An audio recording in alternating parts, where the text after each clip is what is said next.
Hello दोस्तों, तो स्वागत है आपका मेरा इस YouTube channel GK lover VK में। आई होप आप सब बढ़िया होंगे। तो दोस्तों, अपन ने लगभग सभी नदियों की बात कर ली है। एक दो नदियाँ और बच जाती हैं, जैसे अपने बनास नदी बच गई और फिर अपन को एक नर्मदा नदी भी पढ़नी है, क्योंकि उससे भी राजस्थान के रिलेटेड क्वेश्चन पूछा जाता है। तो आज अपन बनास नदी को पढ़ने वाले हैं। तो चलिए, सबसे पहले अपन बनास नदी का उद्गम स्थल देखते हैं। तो बनास नदी का उद्गम स्थल क्या हो जाएगा कि बनास नदी जैसे आपके दिमाग में आ जाए, बनास नदी का कोई भी क्वेश्चन आए तो पहले आपके दिमाग में राजसमंद आना चाहिए। क्या आना चाहिए? राजसमंद। फिर उसके आसपास के ज़िले आने चाहिए कि किधर जाएगी किधर नहीं जाएगी ये। तो पहले आपके दिमाग में राजसमंद आना चाहिए। और राजसमंद में कहाँ से इसका उद्गम होगा? खमनोर की पहाड़ियाँ। कहाँ से? खमनोर। खमनोर की पहाड़ियाँ। खमनोर की पहाड़ियाँ। फिर इसका उद्गम स्थल याद आ गया। फिर आपके दिमाग में याद आना, खमनोर की पहाड़ियाँ कहाँ पर पड़ती हैं? और ये पड़ती हैं अपने राजसमंद में। राजसमंद में। ऐसा कौन सा जिला जिसका जिला मुख्यालय अपने नाम से अलग है? तो हो जाएगा अपना राजसमंद जिला। और अब इसका अपवाद क्षेत्र देखते हैं। देखो, खमनोर की पहाड़ियों से निकली तो ये किधर जाएगी? राजसमंद के पूर्व में जाएगी या पश्चिम में जाएगी? इसको भी आपके दिमाग में रखना है। तो ये जाएगी अपने पूर्व की साइड। किधर जाएगी? पूर्व की साइड जाएगी। तो राजसमंद तो पहले कहाँ पर बहेगी? राजसमंद से निकली तो राजसमंद में बहेगी। फिर राजसमंद के पूर्व में कौन सा जिला आएगा? फिर आएगा अपना चित्तौड़गढ़। कौन सा? चित्तौड़गढ़। फिर चित्तौड़गढ़ के ऊपर जाएगी। ऊपर कौन सा जिला आएगा चित्तौड़गढ़ के? भीलवाड़ा। कौन सा जिला? भीलवाड़ा। फिर भीलवाड़ा के ऊपर कौन सा जिला आता है? वो आता है अपना अजमेर। कौन सा जिला? अजमेर। फिर वहाँ से टर्न लेगी ये, फिर पूर्व की दिशा में घूमेगी। फिर अजमेर के पूर्व में कौन सा जिला है? टोंक। कौन सा जिला? टोंक। फिर लास्ट में टोंक से यू टर्न लिया इसने वापस, तो फिर ये आएगी अपने सवाई माधोपुर। कौन से ज़िले में? सवाई माधोपुर। और सवाई माधोपुर में यमुना में मिल जाती है। और वो कौन सा स्थान है जहाँ पर मिलती हैं? अपन ने बात की थी कि बनास, चंबल और सीप तीनों का त्रिवेणी संगम कहाँ पर बनता है? रामेश्वरम में। कहाँ पर बनता है? रामेश्वरम। रामेश्वरम। ये क्या हो जाएगा इसका? समाप्ति स्थल। क्या हो जाएगा? समाप्ति स्थल। और उद्गम स्थल क्या हो जाएगा? खमनोर की पहाड़ियाँ, राजसमंद हो जाएगा। तो इसका अपवाद क्षेत्र क्या होगा? राजसमंद, चित्तौड़गढ़, भीलवाड़ा, अजमेर, टोंक, सवाई माधोपुर। मैप से याद रखिए, सब कुछ याद हो जाएगा और कभी भूलने की चांस नहीं आएगी, मतलब कि। तो अब बात करते हैं इसके अन्य नाम। क्या बात करते हैं? अन्य नामों की। तो अन्य नाम या उपनाम? अन्य नाम। अन्य नाम। तो इसको अन्य नाम में हो जाएगा पहला नाम बनास। बनास से वर्णासा होता है, यानी कि वर्णासा, वन की आशा, इसी को कहा जाता है। और कहा जाता है इसको वशिष्ठी। क्या कहा जाता है? वशिष्ठी या विशिष्टि। इसी नदी को कहा जाता है। कौन सी नदी को? बनास नदी को। तो इसके अन्य नाम में क्या हो जाएगा? वर्णासा। वर्णासा। और वर्णासा को हिंदी में क्या कहा जाता है? वन की आशा। क्या कहा जाता है? वन की आशा। और अन्य नाम क्या हो जाएगा इसका? इसका नाम हो जाएगा वशिष्ठी। क्या हो जाएगा? वशिष्ठी। वशिष्ठी या फिर विशिष्टि। वशिष्टि या फिर विशिष्टि, इसका क्या हो जाएगा? अन्य नाम हो जाएगा। अब बात करते हैं इसकी लंबाई की। तो इसकी लंबाई कितनी हो जाएगी? इसकी लंबाई हो जाएगी, कोई जगह आपको 480 किलोमीटर मिल सकता है और कोई जगह आपको 512 किलोमीटर मिल सकता है। और जो अपना अभी फॉरेस्ट गार्ड का पेपर हुआ था उसमें 512 किलोमीटर दे रखा था। तो आपको दोनों ही लंबाई याद रखनी है, 480 किलोमीटर या 512 किलोमीटर। किसकी लंबाई हो जाएगी? बनास नदी की लंबाई हो जाएगी। और इसका मोस्ट इम्पोर्टेंट फैक्ट कि पूर्ण बहाव की दृष्टि से राजस्थान की सबसे लंबी नदी। किसकी दृष्टि से? पूर्ण बहाव की दृष्टि से, यानी कि पूरी की पूरी राजस्थान में बहती है और किसी भी स्टेट में नहीं जाती है। पूर्ण बहाव की दृष्टि से, पूर्ण बहाव की दृष्टि से क्या हो जाएगी? राजस्थान की सबसे लंबी नदी, राजस्थान की सबसे लंबी नदी, पूर्ण बहाव की दृष्टि से राजस्थान की सबसे लंबी नदी।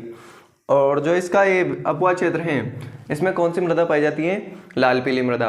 आप इसको भी याद रख सकते हैं, लाल पीली मृदा का विस्तार है इसके अपवाद क्षेत्र में। तो यहाँ पे लिख देता हूँ मैं कि इसके यानी कि बनास नदी, इसके अपवाद क्षेत्र में, अपवाद क्षेत्र क्या क्या हो जाएगा? राजसमंद, चित्तौड़गढ़, भीलवाड़ा, अजमेर, टोंक, सवाई माधोपुर, ये इसका अपवाद क्षेत्र हो जाएगा। इसके अपवाद क्षेत्र में लाल पीली मृदा, कौन सी मृदा?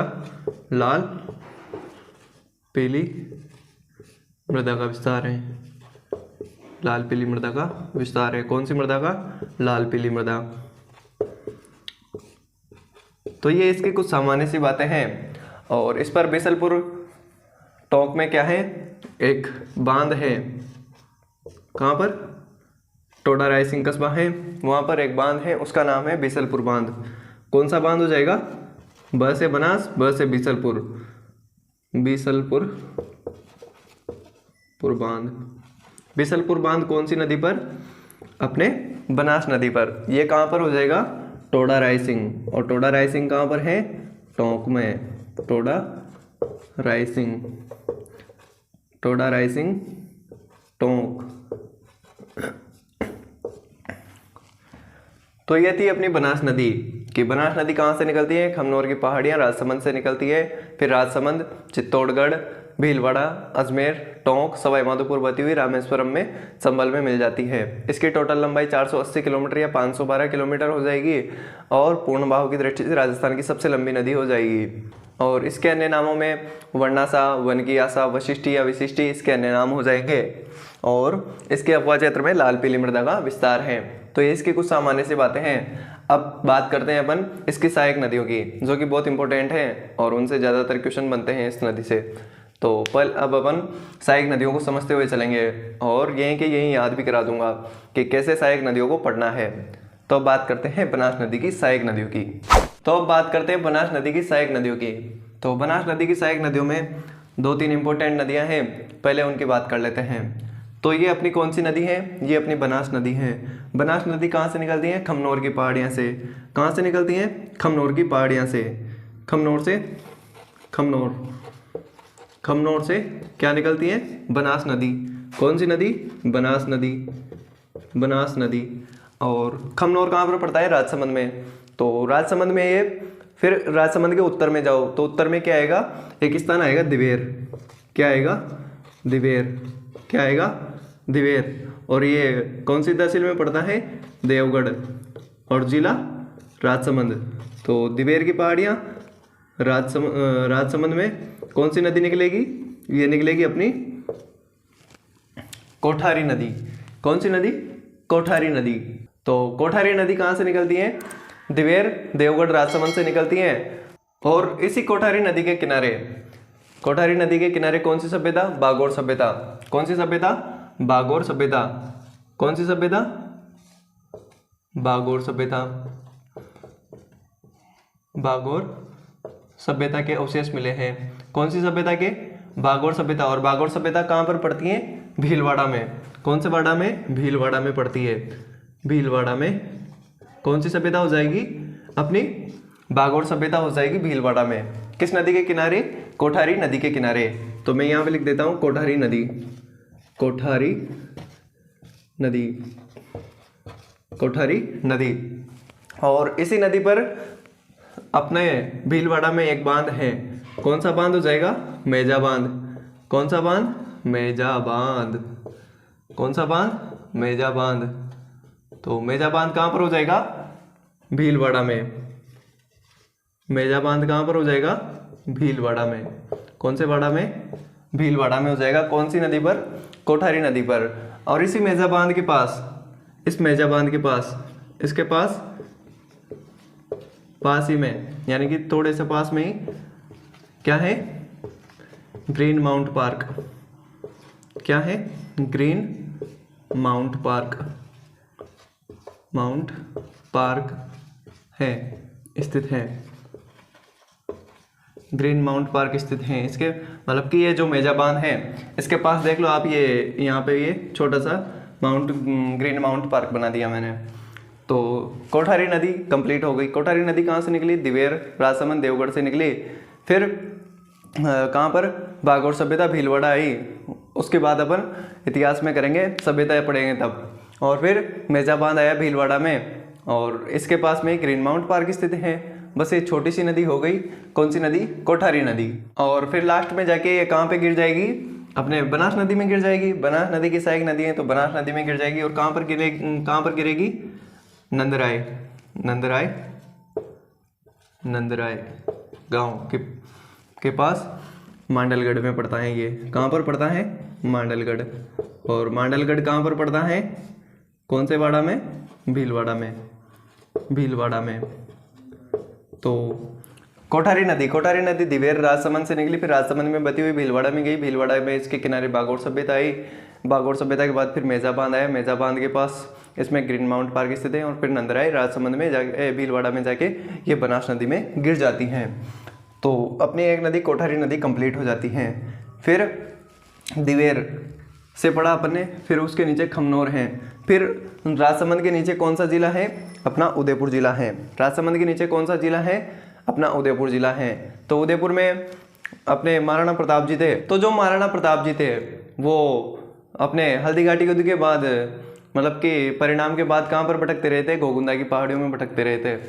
तो गोगुंदा की पहाड़ियाँ याद कीजिए, कहाँ पर हो जाएगी? उदयपुर में। तो गोगुंदा की पहाड़ियाँ, उदयपुर से एक नदी निकलती हैं। उस नदी का नाम क्या है? आयड़। कौन सी नदी? आयड़ नदी निकलती है। तो गोगुंदा और गोगुंदा की पहाड़ियाँ, उदयपुर। कहाँ से? उदयपुर से। उदयपुर से, उदयपुर से एक नदी निकलती है। नदी का नाम क्या हो जाएगा? आयड़ नदी। क्या नाम हो जाएगा? आयड़, आयड़ नदी हो जाएगा। फिर आयड़ नदी आगे जाती है। आगे उदयपुर में एक झील है, उदय सागर झील। उदय सागर झील में गिर जाती है। कौन सी झील में गिर जाती है? ये अपने उदय सागर झील में गिर जाती हैं। उदय सागर झील में गिर जाती हैं। कौन सी झील में गिर जाती हैं?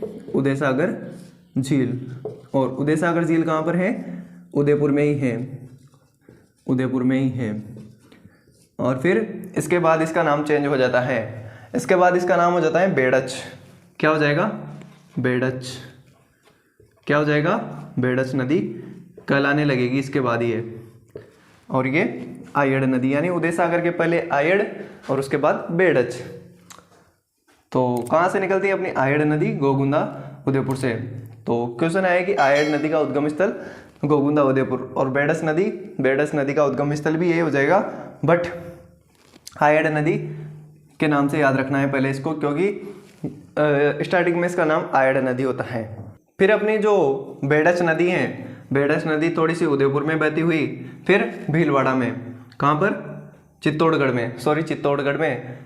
पहले कहाँ पर? उदयपुर में, फिर चित्तौड़गढ़ में, फिर भीलवाड़ा। भीलवाड़ा के कौन से स्थान? बिगोद। ब से बेड़च, ब से बिगोद और ब से भीलवाड़ा। और कौन सी नदी? ब से बनास नदी। तो ये हो जाएगा अपना कौन सा स्थान? बिगोद। कौन सा स्थान हो जाएगा? बिगोद। और बिगोद कहाँ पर पड़ता है? भीलवाड़ा में। कौन से वाड़ा में? भीलवाड़ा में। तो जो अपनी आयड़ नदी है वो कहाँ से निकलती है? गोगुंदा, उदयपुर से निकलती है।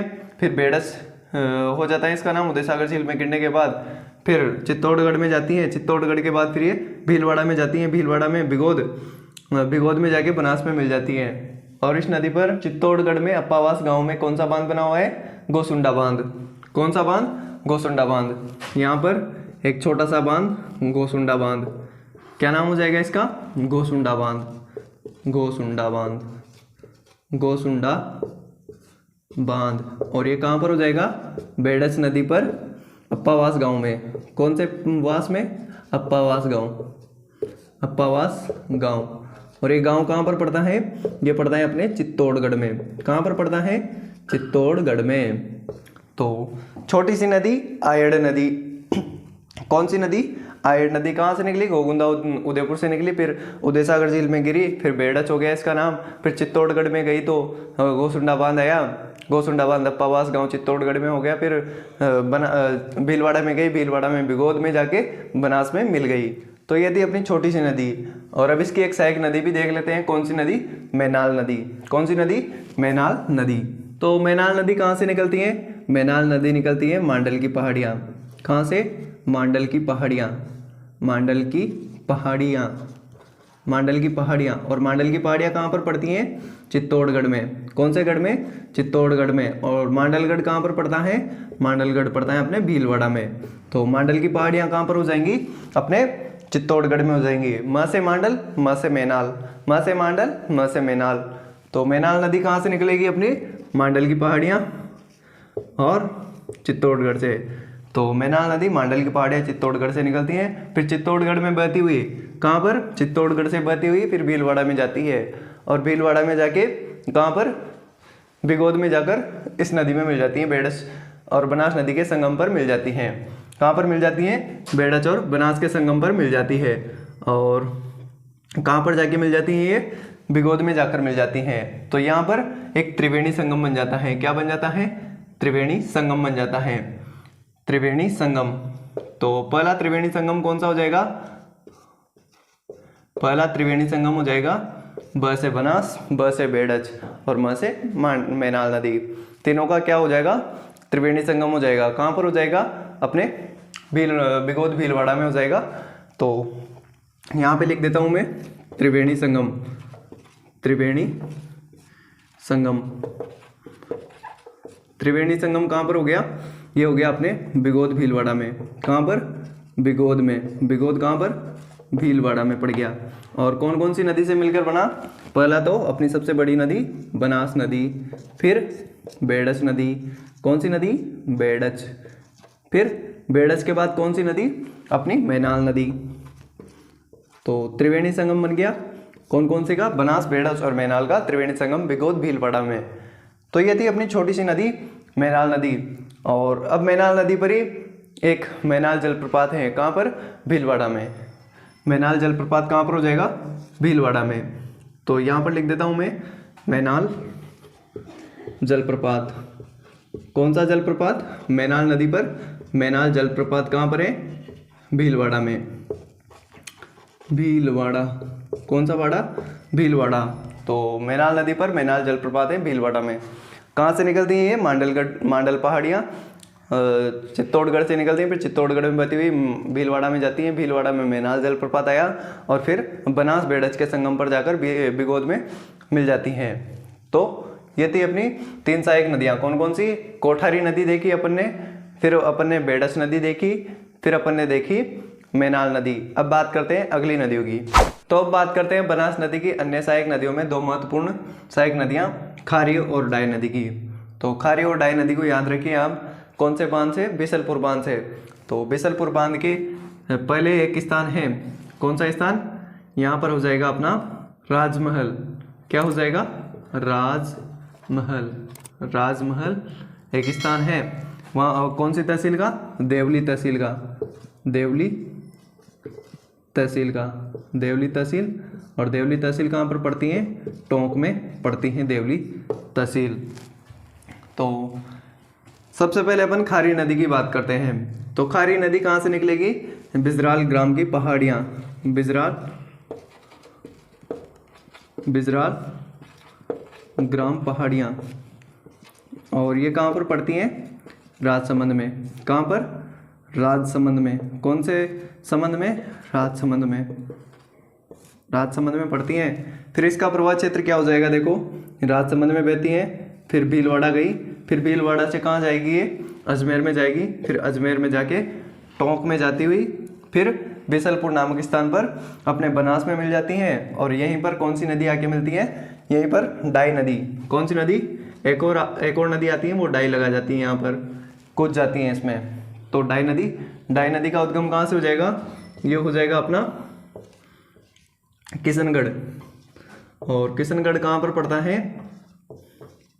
अजमेर में। कहाँ पर पड़ता है? अजमेर में। तो डाई नदी कहाँ से निकलती है? किशनगढ़ अजमेर से निकलती हैं और डाई लगाती हुई अजमेर में बहती हुई फिर टोंक में आ जाती हैं। और टोंक में राजमहल के पास देवली तहसील टोंक में बनास नदी में मिल जाती हैं। और यहाँ पर त्रिवेणी संगम बनता है। देखो त्रिवेणी संगम बन रहा है। क्या बन रहा है? त्रिवेणी संगम। त्रिवेणी संगम। त्रिवेणी संगम कहाँ पर बन रहा है? राजमहल में बन रहा है। कौन कौन सी नदियों का ये बन रहा है अपने? पहले तो हो जाएगी बनास, बनास नदी के बाद खारी, और खारी के बाद कौन सी? डाई। तो 3 नदियों का क्या बनता है यहाँ पर? अपने त्रिवेणी संगम बनता है। 3 नदियों का त्रिवेणी संगम बनास, खारी, डाई का कहाँ पर?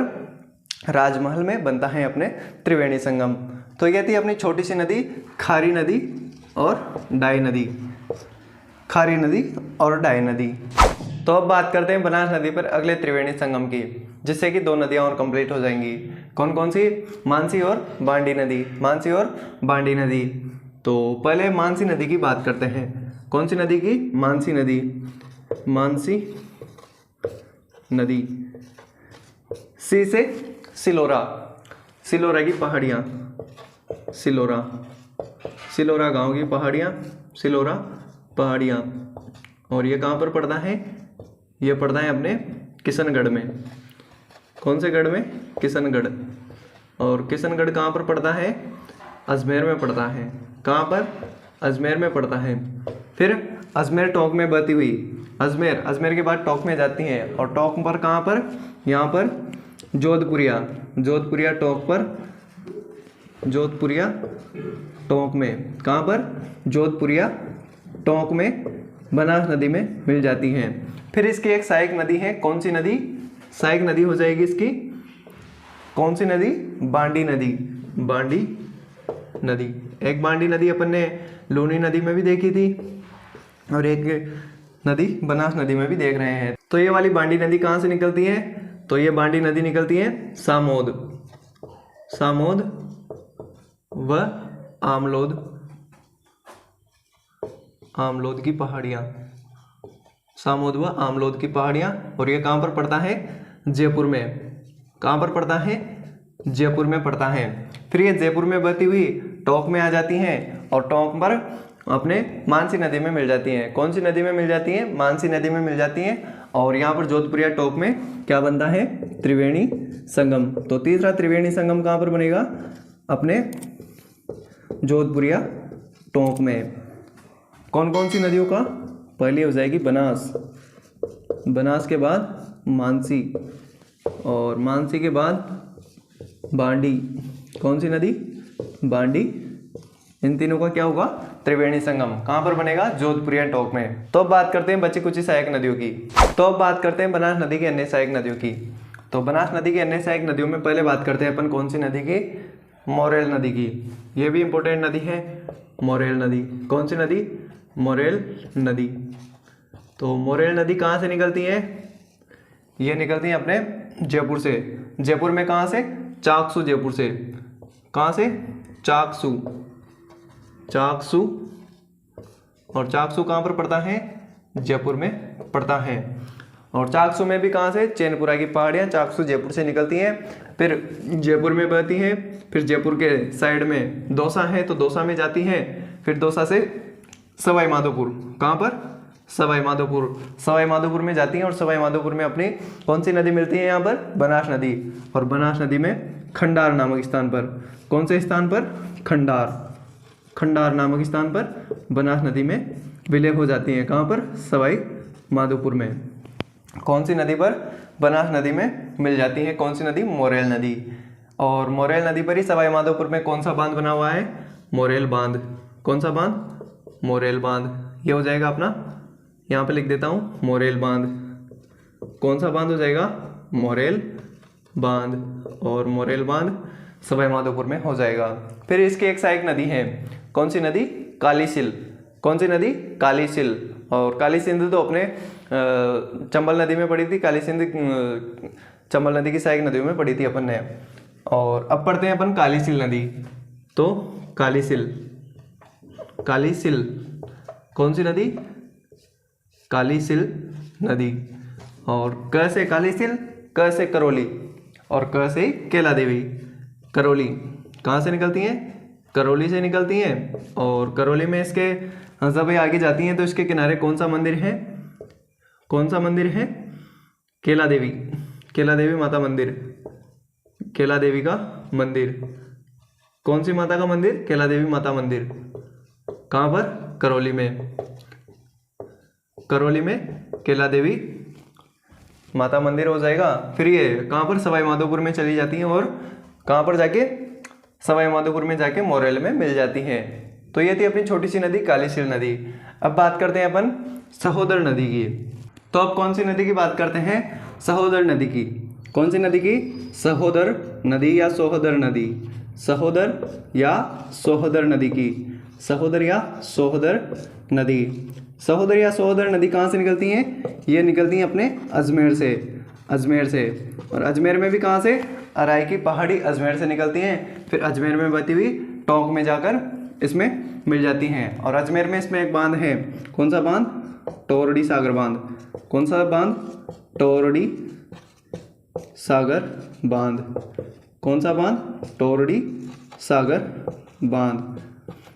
तो ये थी अपनी सहोदर नदी जो कहाँ से निकलती है? अजमेर से निकलती हैं। फिर अजमेर में इसमें टोरडी सागर बांध है। फिर टोंक में जाकर बनास में मिल जाती हैं। फिर बचती है इसकी एक छोटी सी सहायक नदी सीप नदी। कौन सी नदी? सीप नदी। सीप नदी कहाँ से निकलती है? श्योपुर से। स से सीप, स से श्योपुर। श्योपुर कहाँ पर पड़ता है? मध्य प्रदेश में पड़ता है। फिर ये कहाँ पर? रामेश्वरम के निकट। कहाँ पर? रामेश्वरम के निकट। किस में मिल जाती है? बनास में। तो रामेश्वरम के निकट, रामेश्वरम, रामेश्वरम। तो रामेश्वरम में क्या बन गया? त्रिवेणी संगम। कौन कौन सी नदियों का त्रिवेणी संगम बनेगा यहाँ पर? चंबल, बनास और सीप। त्रिवेणी संगम बन गया। कौन कौन सी नदियों का? चंबल, बनास और सीप नदी का। चंबल, बनास, सीप नदी का। कौन सी नदी का? चंबल, बनास, सीप नदी का त्रिवेणी संगम बन गया। तो ये थी अपनी छोटी सी नदी। कौन सी नदी? सीप नदी। कहाँ से निकलती है? श्योपुर मध्य प्रदेश से निकलती हैं और रामेश्वरम के निकट चंबल, बनास में मिल जाती हैं। और अब बात करते हैं एक छोटी सी नदी की, ढूंढ नदी की। तो ढूंढ नदी कहाँ से निकलती है? ढूंढ नदी मान लो यहाँ से निकलती है और ये क्या है? जयपुर है। क्या है? जयपुर, जयपुर से निकलती हैं और फिर जयपुर के बाद दौसा में, फिर किस में मिल जाती हैं? मोरेल में मिल जाती हैं। तो छोटी सी नदी है ढूंढ नदी। ढूंढ नदी कहाँ से निकलती है? जयपुर से निकलती है। जयपुर के बाद फिर ये दौसा में जाकर किस में मिल जाती हैं? अपने मोरेल नदी में मिल जाती हैं। तो ये इसकी बनास नदी की सहायक नदियाँ हो गई। तो आई होप ये सभी नदियाँ आपको समझ में आ गई होंगी। तो वीडियो पसंद आई हो तो वीडियो को लाइक और चैनल को सब्सक्राइब कर देना। अगली वीडियो में मैं पूरी एक कंप्लीट वीडियो बनाऊंगा, सहायक नदियाँ 5 मिनट में कंप्लीट करवा दूंगा। तो उसको ज़रूर देखना, आपको ये सब पढ़ने की ज़रूरत नहीं पड़ेगी। तो आई होप ये वीडियो तो आपको पसंद आई ही होगी और याद भी हो गई होगी इसकी सहायक नदियाँ। तो आशा करता हूँ ये सब। तो वीडियो पसंद आए हो तो वीडियो को लाइक और चैनल को सब्सक्राइब कर देना। मैं मिलता हूँ आपसे अगली वीडियो में, तब तक के लिए thank you, tata, bye bye.